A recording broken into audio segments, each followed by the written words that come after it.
Thanks for watching this Coastline Church video. If you would like to get further connected, you can email us at hello@coastlinensb.com or visit us at facebook.com/coastlinensb. So last week, we finished up a series called Asking for a Friend. And it was a really powerful series. If you missed any of it, you can actually go back and look on our website, coastlinensb.com, or look on YouTube. Just type in Coastline Church NSB. And you can watch all those. But Erica and I weren't here. I had a good friend of mine. You guys might know him. He's the youth pastor here, Brandon. He did a fantastic job filling in for me. Yeah, it was great.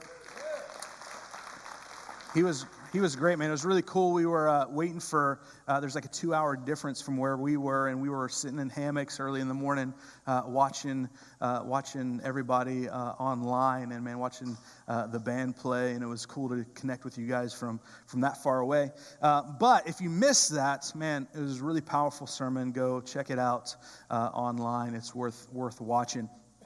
But the reason we're not here, was because we were just a little bit south of here in Central America, in a country called Costa Rica.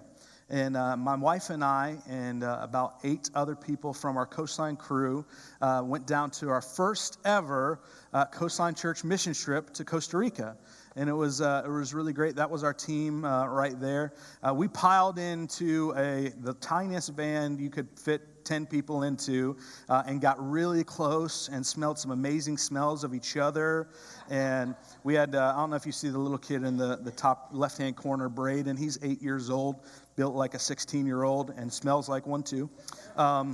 But man, it was a fantastic time just gelling together with some of our friends and family here at Coastline. But we were down there and hanging out, doing a mission with a church down there called Pura Vida Church. Just a few years ago, I met someone who's a dear friend of mine now, a man named Dennis Leon. And Dennis is from Esterios, Costa Rica. It's the same town in which he has planted his church in now. And he moved back there about probably a little north of 10 years ago with his wife that he met here in America in Santa Barbara. Her name is Kyle. And they moved back to Esterios to start a church. Now, here's the thing. It's really tough to move back to your hometown and start a church. It's not an easy thing to do. Also, it's not an easy thing to do when your hometown is like less than 1,000 people.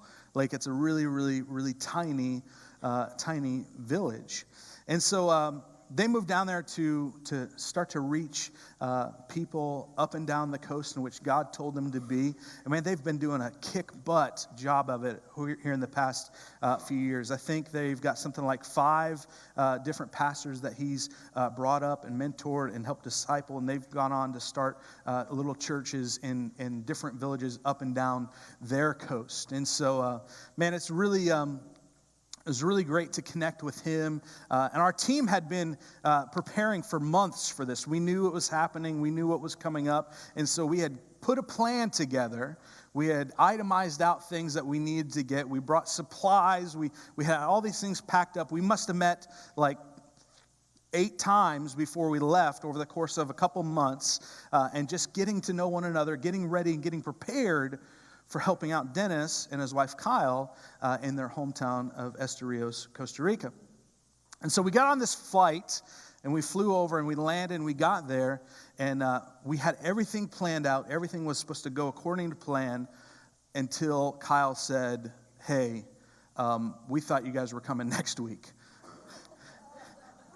And so we showed up, and she said, I was like, man, well, we can just still do what we're supposed to do. And she's like, well, yeah, but like the permits for what we were going to do haven't come in yet, and the information that we needed to do it wouldn't come in. Pretty much the thing that we had planned for was completely thrown out the window.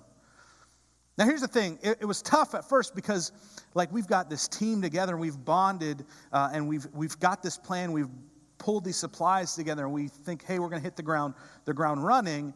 And now, like, all of our preparation, all the things that we talked about, it's like, okay, well, we're just going to go with the flow. And so as we're sitting there and we're talking, Kyle introduces us to a couple named Aaron and Bonnie Wells. And Aaron and Bonnie are Americans. They are from Virginia, I think it was what it was. And they help out an organization that Dennis and Kyle also started called Uno Mas. Uno Mas is this program for young kids that are in school, young students that aren't necessarily have all the tools and things that they need. They provide some after-school care.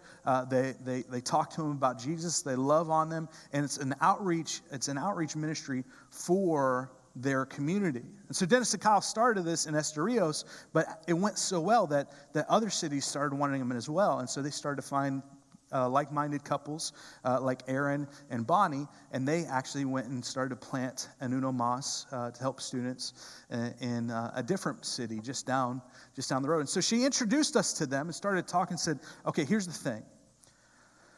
The plan that you guys had, the plan that we had is out the window. There's nothing that we can do. But this just so happened that Aaron and Bonnie just signed the lease on a new building that their Uno Mas program is going to go into. But the problem is it needs so much work, they don't know how they're going to get into it. This is what the place was. This is the new place.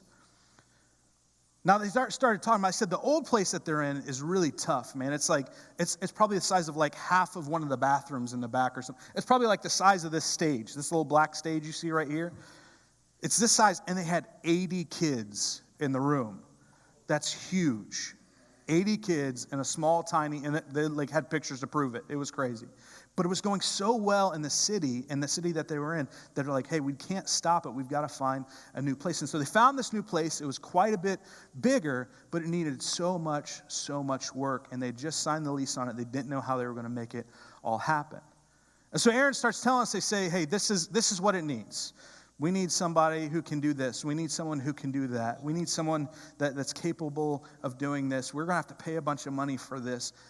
And as he started saying these things, like I started to smile.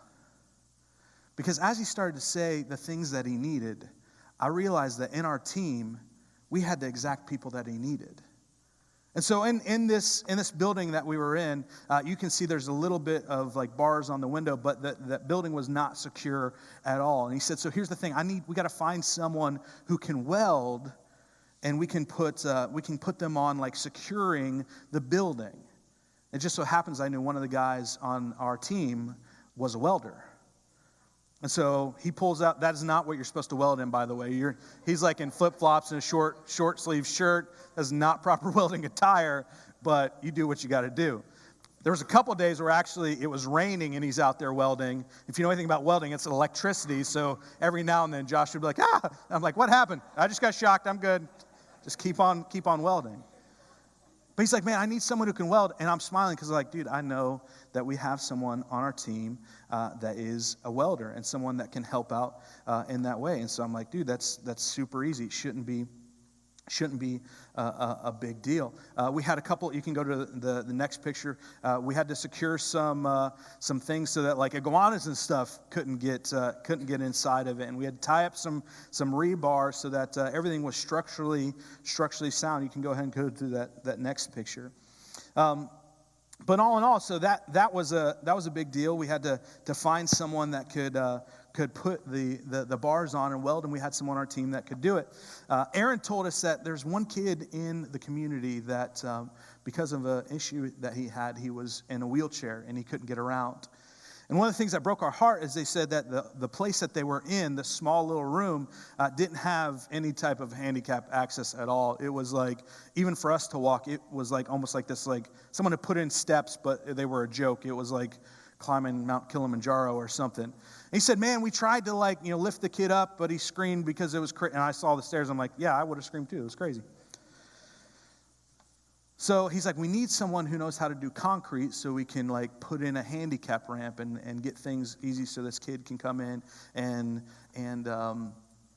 get into the place so he can have fun with the kids too. And in Costa Rica, they don't have there's no semi truck that shows up with concrete that's already mixed. You got to mix it yourself. Well, it just so happened that while he's telling me is I know that we've got people on our team that have done this before in Costa Rica. And so we started to mix up concrete, and we started to put it. There was a huge ditch right in front of their property that we had to build this ramp with these pillars and everything. And we made this beautiful. Well, beautiful is probably not a word I would use for it. It was a usable handicap ramp so that this kid could now get across and spend time with his friends, spend time learning about Jesus. And man, it was cool to me because I was like, man, I know we got some guys that have got the skills for that. Next thing he said, he's like, man, I don't know if you guys know, but we need someone who can, build some walls. Someone who can, we got to put a room in there where, there's going to be someone who actually stays in it and watches over the site. And it just so happens that we had a guy on our team that was a general contractor, knew exactly what needed to happen. We went down to the hardware store, and between being able to communicate in Spanglish and whatever little stuff that we knew, we figured it out, and we busted out this room and sawed up some wood and some tables and stuff. You can go to the next picture, next couple pictures, and pretty much all hands on decks with the people that we had, and it worked out. He said, hey, we're going to need to get some people on painting, because the whole place, I don't know if you saw the first picture, but it was like 14 different colors inside every wall. Like every 10 feet was like a different color, and there was like mud on the walls. And so we got a bunch of people on painting. We repainted the whole inside, repainted the whole outside. There was one of the girls on our team who was that was one of the locals. He got a little more paint on him than the wall, but that was cool. We had one of the girls on the team who was a fantastic artist, and they said, "Hey, we want to put Uno Mas on one of these tables, put a big logo for it." And she was able to draw it out just in a matter of minutes and make it happen. It was really, really cool. At some point, they had heard that someone on our team was actually a beautician, or like is that what you call someone who cuts hair? Beautician? Sure, beautician. And so they're like, man, we can go to one of these, we can invite all the moms that are part of Uno Mas in, and we can do like a little bit of a spa treatment thing, which is not something that they get at all down there. And so Sunny Moore busted out her shears and started cutting hair, and man, she must have, in a matter of like 3 or 4 hours, she must have cut 15 heads of hair or whatever. She was just going like a Edward Scissorhands. It was crazy. And we had ladies that were busting out like salt scrubs and sugar scrubs and rubbing on people's feet and everything. And man, it seemed like everything that we did, even when it came time to do the spa treatment stuff, we had the guys that went out into this soccer field and were blowing bubbles and shooting water guns with the local kids and just having a good time. And by the end of the trip, I was talking to Aaron. He said, man, like it was almost to the point where like tears were in his eyes. He's like, man, we saw all this stuff that needed to happen. We had no idea how it was going to happen. We just thought, we're going to have to take it one day at a time. We were excited to get in it, but we didn't know when we were going to get in it. And he said, and it was just a few days ago, Kyle calls me and says, hey, I've got this team here, and I don't know what to do with them because my calendar said they're supposed to come next week, and their calendar said they're coming this week. What are we going to do?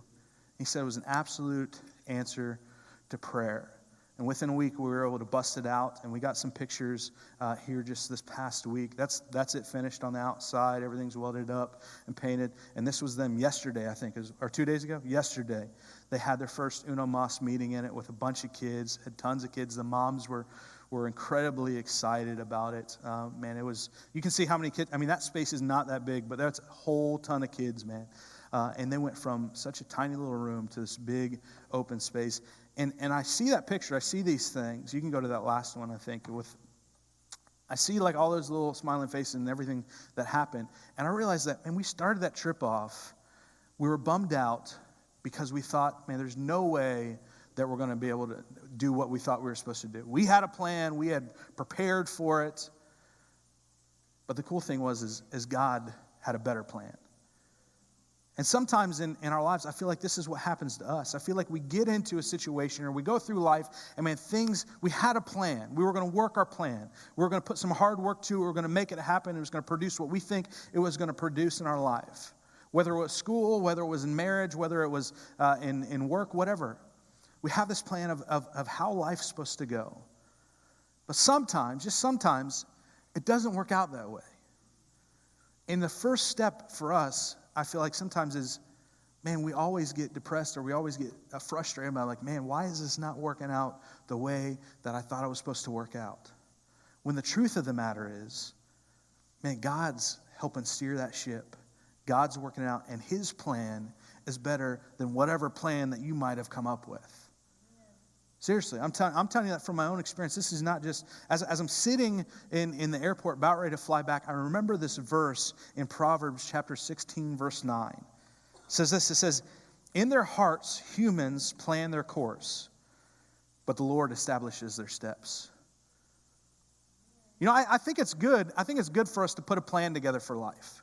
I don't think we should just be shooting from the hip or just going through life and just floating. I think it's good to have a plan. But I also know that what God has established, what God's working out, is bigger than what we can plan.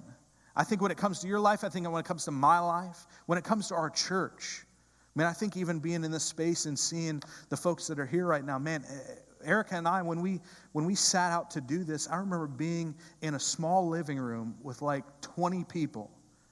And thinking, man, we're gonna go through this for the next couple years, and man, God's gonna grow us. Maybe we'll like be 50, or at some point in the next couple years, maybe we'll get to 100 people. This past week, I looked on, and just the years, we're on the 8th month of the year or whatever it is. We've baptized something like 26 people. 26 people have entered the kingdom. That's a huge deal. It's bigger than what I planned. It's bigger than what we prepared for, but God's working it out. And so I felt like as we were going through this week, I felt like that there might be some things going on in your life that are happening that you're not planning for. Maybe it's some tough stuff that's coming up and that you're like, man, that's not what I wanted. I haven't prepared for this. But before you go nuclear, before you go and think, man, oh, woe is me, what did I do wrong? Maybe you take a second and you start to think, okay, God, I'm going to put you first in this. What are you trying to do? Maybe we don't do what I try to do. Maybe we try to do what you try to do. If there's anything that you remember about this message, if there was one point or anything like that, it would be this. Control is a joke. If you think, I understand where you're coming from, dude. I am a control freak. You ask my wife, man, I will try to micromanage her how to wash the dishes. I stopped doing that because she said, you want to just wash them? I said, no, I'm good. But I understand what it feels like to be a control freak. I understand what it feels like to try to put your hands to something and produce something and make it happen. And you want to fight, and just keep pushing through. But sometimes the reason it's not working out is because God's trying to direct you just a little bit in a better way. He's trying to work some things out. Maybe that situation with your boyfriend or your girlfriend you're bummed out about and you're heartbroken. You're like, man, I'm never going to find someone. I'm only 28 years old and I'm going to die single. Maybe that wasn't the person for you. Maybe God saw where that was going and said, hey, let me help redirect you to someone else. Maybe it's a job. Maybe your situation at your job is not working out. Maybe the direction in life that you chose to go, you're like, man, I'm not really enjoying this. Maybe you start to pray, God, what do you want me to do? What do you want to happen in this? Let him have his way. I think when it comes to the stresses of life, when it comes especially this new season that God's going to start to push us into, I want to challenge you to make sure that you put first things first. That's putting God ahead of everything else. Saying, God, I want to go the way that you would want me to go. That's the only thing I want you to get out of today. For this next season of life, for those next steps, for the things that you're fighting with in life, I want to challenge you to just surrender them and give them up to God and let him have his way. Let him turn the ship just a little bit and direct you to where he wants you to go. Because his plan is better than whatever plan that we could have. I love the trip that we went on. Man, I made lasting relationships for a lifetime. We found out more about people than probably what you want to know about people. But the best thing was at the end of it, we look back, and I know that, man, what we had planned, that was okay. That was cool. But what God worked out was far better, far greater than what we could imagine. A couple years ago, we went and spent some time with Shelly and Eric, and went to Costa Rica and hung out with Dennis and Kyle. It was just a fun little trip. But I remember on that trip, Dennis was starting to get like a little herd together. He's like this weird like surfer / farmer / cowboy, so it's like in his doorway, like you see flip-flops and you see cowboy boots right next to each other. It's kind of cool. But in it, at some point, God led Eric. He said, man, I want to help. I want to invest into your little herd that you're going to put together. I want to buy you a couple cows. I want to buy you, I don't know if it was 1 or 2 or whatever. But that was 3-4 years ago. And we went back this past week, and we're talking to Dennis about that. He's like, hey, I want to tell you about this cow that you bought me. He said, okay. He's like, I sold it. And at first it was like, okay, well, at least you're being honest. He's like, no, let me hear me out. He said, that cow produced other cows. She gave us some more cows. And then we were able to sell that cow after a couple years to be the down payment on our retirement plan. And so they're buying a piece of acreage in Costa Rica where they're going to put more cows on, they're going to retire on. He doesn't have an IRA. That's not how things in Costa Rica work. You don't invest in all that stuff. You invest in livestock and getting things right. And he said, man, it was the exact amount that I needed to be able to do this next chapter of my life. And I thought to myself, I'm like, man, that's not what Eric had planned. That's not what we thought was going to happen or whatever. And Eric doesn't care at all. But it's funny how God worked it out for something even greater than what one measly little cow will do. I don't know what God's trying to birth in you. I don't know what the next chapter of life is. But I want to challenge you to just hold on and continue to put first things first. Continue to put God first in your life. Pursue Him and let Him work all the other little things out. Every little thing's going to be all right, I promise you. If you're looking for one thing to add to your life this week, if you're looking for one thing to do to change, as you're trying to get ready for this next season, as you're trying to get your kids ready, I want to challenge you to do something I've been doing that has been completely great for me. Best thing about going to Costa Rica for me was there was 0 cell service. You couldn't get a text. You couldn't do anything. Every now and then when we got to the hotel, we could get on Wi-Fi and FaceTime the kids. It was cool. But during the day, you weren't bombarded with all the media and all the Instagram and all that stuff. It was funny because half of our team, we found ourselves checking our phone. And you're like, well, you don't have any service. What do you keep checking it for? What are you looking at? This is not going to change. But one of the things that was cool, and one of the things I want to challenge you to maybe add this week is there was something about spending some time with God and reading the Bible before we ever even got to our phones. Dennis challenged me with, he said, man, I challenge all my people in my church. He said, first 5 minutes of the day. It's like, what's the first thing that you do in the day? Some of you guys, you get up, you might go to the bathroom or something like that, or check and make sure, the person next to you hasn't left or anything like that, or whatever. Raptures happen, you've been left behind. For most of us, what's the first thing we do? Hit the snooze button on your alarm, look at your phone, right? There's a lot of people that do that. He said, what about this? What about for just he said, try it for 30 days, see what happens. Before you pick up your phone, before you look at your phone, get up, find your Bible, a paper Bible, just for 5 minutes, and read it. And ask God to show you what He wants to show you that day. If some of you might already do that, you might be doing it in an hour, that's great, man. I hope you get to heaven before I do. But if you're not doing anything, I want to challenge you. A great first step. Tomorrow when you wake up, before you reach for your phone, before you check Snapchat, Instagram, or whatever it is, Facebook, before you look on whatever news site you're looking at, I promise you the world is going to be terrible when you read it. It'll still be terrible then. The first few minutes, spend some time with God. Let Him be the first thing that you turn to in that morning and see if it doesn't change your life. Romans chapter 12, verse 2 says this. It says, do not conform to the pattern of this world, but be transformed by the renewing of your mind. You know what that renewing of your mind is? That's study. That's reading. That's spending some time not staring at media, not staring at the TV, not staring at your phone, but focusing on what God has for you. I think if we do that, I think if we'll put God first in our day, if we'll put God first in our life, if we'll seek His kingdom above all else, man, I know that He's going to cover everything else that we need. I know it because His Word says it. I know it because everything else He's told me has been 100% true. He's never lied to me one time. I want to challenge you to start doing the same thing. Today, there's only two things that I can call you to action for. The first one is what happens tomorrow morning when you wake up. I want to challenge you for just the next couple weeks. Just do it for a couple weeks. See what happens. Look to God first in what you do. Spend just a few minutes with Him. Now, I know some of you are saying, but Brian, I read the Bible on my phone. Don't read the Bible. Go find a paper Bible and read the Bible for 5 minutes. I know how easy it is to just swipe to the next app or whatever. Read a paper Bible for 5 minutes. The second thing is this. Some of you are sitting here and you're like, Brian, I'm so far away from that. I've not put God first.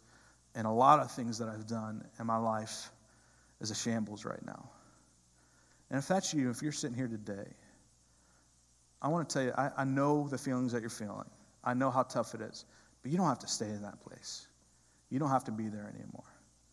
So if you're here today and you haven't been putting God first, and today you want to make a stand, you want to take a step and say, God, I want you to be priority in my life. I want to seek what you want me to seek and see what you want me to see above everything else. I want to make a change today. If that's you here today, in just a second, we're going to ask everyone to close their eyes, and I'm going to ask you to raise your hand. It's not going to be something that I call you up here for or anything. It's just between you and Jesus. But I want you to think about taking an action and pursuing Him. The second thing is this, is later on today at our summer beach nights, we're actually going to give an opportunity for people to be baptized who've never been baptized before. Now, here's the thing. A lot of people come to me and say, Brian, I've been baptized before. I was 3, 4, 5, 6, 7 years old. And I think that's great. But I think there's something about making a decision for yourself, a public declaration saying, you know what, I'm going to wake up today. I'm going to take the next step, and I'm going to live life 100% devoted for God. And I think it's a decision that's going to be made by you. I think it can't be made by your parents. It can't be coached through by somebody else. It can't be manipulated. It shouldn't be. It's something between you and Jesus. And so if you as an adult have never made that decision for yourself and you say today, I want to live my life pursuing God and put everything else behind me. If you've never been baptized, I want to challenge you to think about getting baptized here this week. At the end of service here in just a few minutes, I'm going to be in the back of the lobby. I'd love to shake your hand and get to meet you. If you are interested in baptism, come find me, or there is a sign up in the back. So with every head bowed and every eye closed, no one looking around, this is just you and God. If you're here today and you say, Brian, I've got some things in my life that I've not been putting God first in, and they're falling apart. But today, I want that to change. Today, I want things to be different. I want to let Him have His way. I've been at the controls for long enough, and I know that what I do doesn't work out well. But today, I want Jesus to be at the controls in these areas. You know what the areas are. They might be different than the person to your left or person to your right, but just between you and God, if you're here today and there's an area of your life that you've not surrendered to Him, that you need to, with no one looking around, I just want you to slip one hand up and put it right back down. And you're saying, God, you know what this is. You know what this thing represents. But as I lift my hand up, I'm giving it to you. As I pull my hand back down, God, I know that you've got it. You're taking control of it. You're having your way. Heavenly Father, you know all the things that are represented here this morning. You know the things that we struggle with. I pray that as we put you first in these areas, as we step back and we put the first things first, what you want for our lives, God, I pray that you'd bless us. I pray that you provide us with everything that we need. God, I pray for the people here today who raised up and put the relationships that they've floundered through or their lack of relationship. God, I pray that you would continue to have your way in them. God, I know that as you're having your way in them, God, that you're working on the person that they're going to be with, the person that you've figured out them to be partnered with. God, I pray for the people that raised up their hands because of jobs and because of things going on in their health. God, Lord, you know every cell in our being. You know the things that are going right and the things that are going wrong. God, I pray that as we put you first and all those things that are represented, God, I pray that you would bless them, that you would work through them, and that we would see you move.